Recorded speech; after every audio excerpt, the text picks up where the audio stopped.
Carol Ofori, East Coast Radio. It is KZN's number one hit music station, and it's a Woman Crush Wednesday. Today's a special one. Today is World Cancer Day, and this year, 2026, the World Cancer Day theme is United by Unique. It defines the crucial role of personalized patient-centered care in the fight against cancer, and it highlights the importance of adapting cancer treatments to cater to the unique needs of each individual. Now, we met her last year as a CEO of Vouch South Africa, and her story is incredible. Having fought and been a cancer survivor, she has told her story numerous times, but never told it this way. And today we're zoning in on her cancer journey. 20 years in the leadership position. She's a mom, she's a wife, and she's tackled some of the hardest races, including the marathons, the Comrade Marathon itself. And she's back in studio on this World Cancer Day to talk more about her journey. Welcome back, Vera Nagtegaal. Are you good? Hi, Carol. Good, and you? Oh, we are fantastic. So we'll jump straight into it. Last year we were talking Vouch.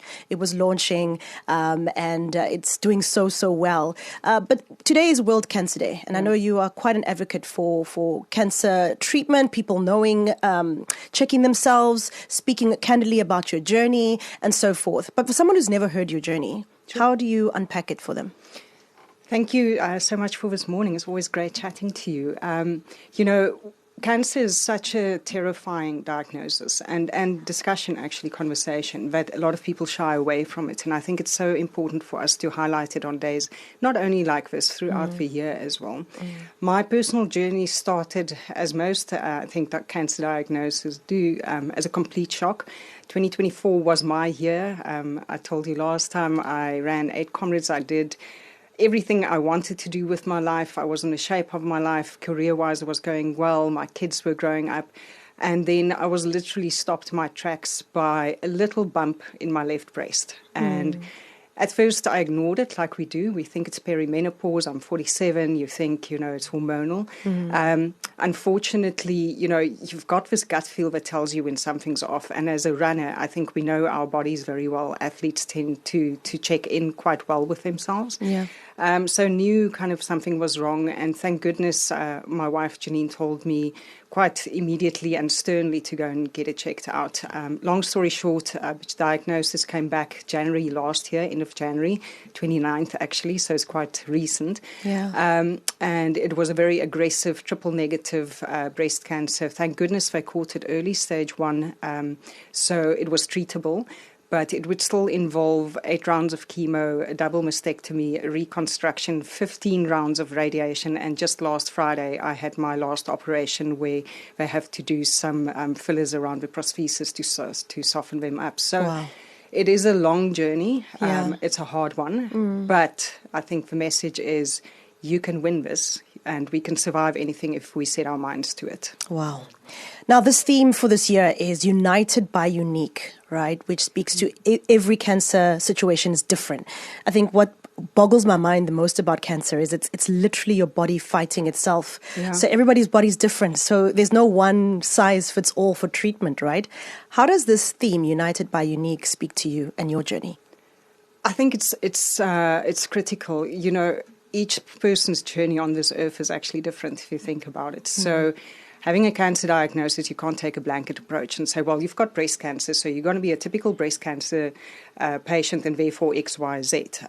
Again, I was 47. I was younger than you're supposed to be in the average diagnosis age. I was fit and healthy. So my story was unique from the beginning for myself. And I decided to own that story.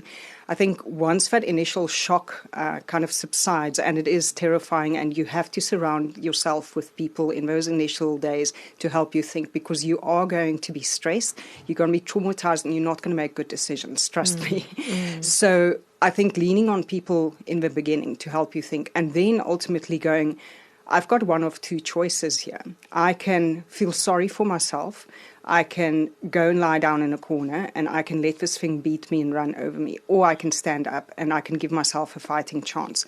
But first I need to check in with myself. And in my case, my God, through meditation. And I need to figure out where my body's at. And then I will define my story and how do I want to go about beating this thing? Because one thing is clear, this is not going to beat me. I will stand up here. But the process of doing that is unique to everybody. My circumstances is not the same as somebody else fighting or being diagnosed today. But the message really is trust your gut, follow your instinct, get some calmness around you as well. Sit down, meditate, find some peace, because that calmness brings clarity. And it was a big lesson for me. My life is like go, go, go, flying up and down to Joburg and so forth for work. So just the ability to stand still and to find peace, to find your answers so that you can start listening to yourself and your body, and then to formulate answers is so important. You shared with us earlier how you've been fighting this journey since you found out 2 years ago. So it's pretty fresh, really, huh? Yeah, absolutely. And, you were talking a little bit earlier around people maybe sitting in their car just having received the diagnosis. Yeah. Let me share with you a story. The day that I found out about my diagnosis, I just fetched my son from school. He was 14 at this stage.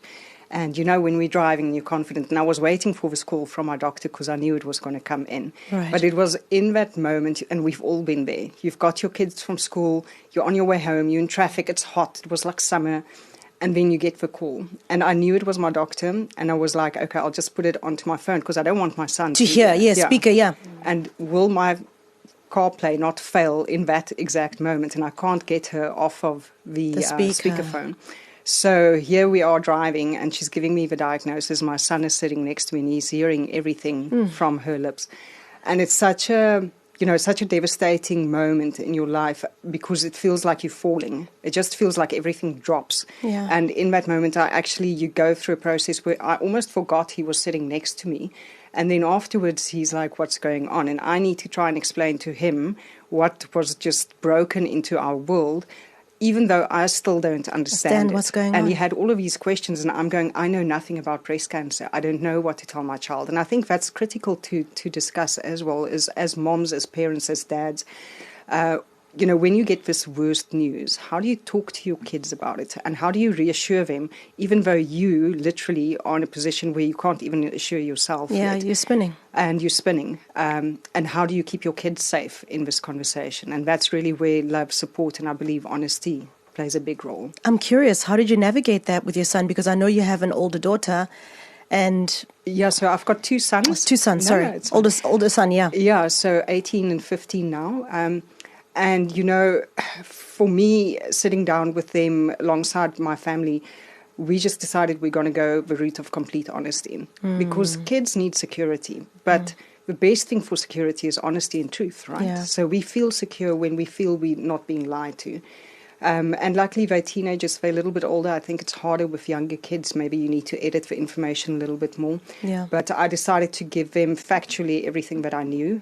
Both of them are quite set on kind of like analyzing things and understanding the data behind things. So had a very honest conversation with him, told him exactly what I knew. And our promise was that throughout this journey, I will not keep anything away from you. I won't hide anything. And I'll tell you the truth as we go along.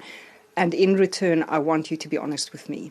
Yeah. You need to tell me what you need to get through this, and we'll get therapy involved. If we need, we'll do whatever we need to get through this. But nobody's going to break down, and this isn't going to be a dramatic turn of events where everybody's running scared and getting chaotic. And it's not about controlling the situation. It's just allowing the space to breathe and to mourn and to feel your feelings and to be honest about those feelings and to talk about them.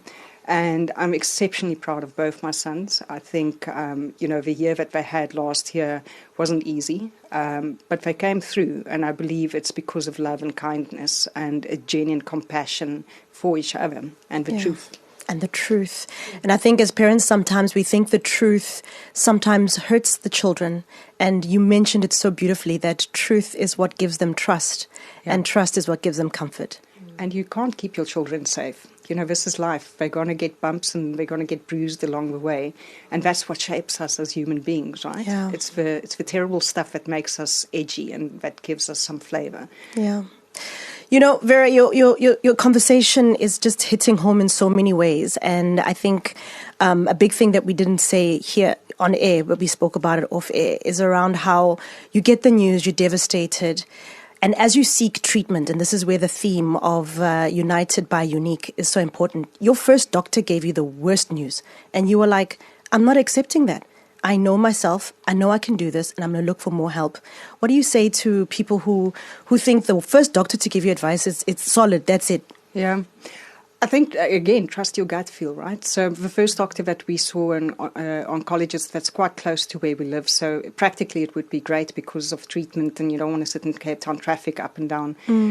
However, just something felt off. The way that they spoke to us, the way that their approach was. In the end, I had 8 rounds of chemo. Their suggestion was 16 rounds of chemo. They told me that I wouldn't be able to work, that I wouldn't be able to move and exercise, and you know how important exercise is in my life. And I couldn't see myself as that type version of cancer. Like we said, everybody's got their own version, but for me, it didn't feel right. So when we were driving back home, Janine and I spoke about it, and she's like, right, this isn't the solution. We're going to keep on searching. And I think that's the message, is you do not have to settle with anything that makes you uncomfortable. Remember, it's still your body. It's still your journey. It might be terribly difficult, but it's still your choice. And to settle for a team, especially with a journey like cancer that takes months and months, if not years, of your life, you've got to be comfortable with the team that you surround yourself. So we ended up going in the complete opposite direction, a wonderful medical team in the northern suburbs of Cape Town, which is about an hour's drive from where we live. And initially, my OCD, I was like, I can't sit in traffic and do this. And Janine was like, no, they're the best. We're going there. And she was right. And again, listen to the people you trust around you, because if it wasn't for that, I think my journey would have been much different. Oh, and your final words, you were talking earlier to me off air about stepping into purpose. Yeah, it's important. Hey, going into 2026, we always ask ourselves, what is the thing for this year? And I'm very set on raising awareness and spreading hope that cancer isn't always a death sentence. But also think about your purpose. Think about what is the thing that you want to achieve in your life, not just this year, in your life. And how do you step into that purpose? How do you embrace that purpose? Because the moment that you step into your purpose, your pace will change. Your pace in life will change. You'll see that there'll be momentum coming out of the most unexpected places. And all of a sudden, you'll get opportunities that you didn't see coming. But if you're going to go against your purpose and against that thing that you know you should be doing, and we all know there's something in you that says, this is the thing that you should be doing, but then we're scared because maybe it's asking me to change something in my life. Maybe it's asking me to make a sacrifice. Maybe it's asking me to step out of my comfort zone. So we don't. But if we lean into that and you say, okay, I'm accepting this purpose and I'm going to run with it, wonderful things actually start happening because then you're stepping into that flow of purpose. That flow of purpose. On this World Cancer Day 2026, let me remind you all that cancer can come in so many ways. Breast cancer, lung cancer, prostate cancer, skin cancer, stomach cancer, and the list goes on. And of course, it's important for you to do your checks, go see your doctor for your routine checks as well, and listen to your body. That's the biggest thing I've gotten out of Vera, because you said you felt the lump. You were like, You could feel there was something wrong, but you were like, And you confided in your wife, who said, no, you're going to go do something. And it's important to have those people you trust who can help you think. And also it's important to listen to your body and live in your purpose. Carol Ofori, KZN's #1 hit music station, East Coast Radio.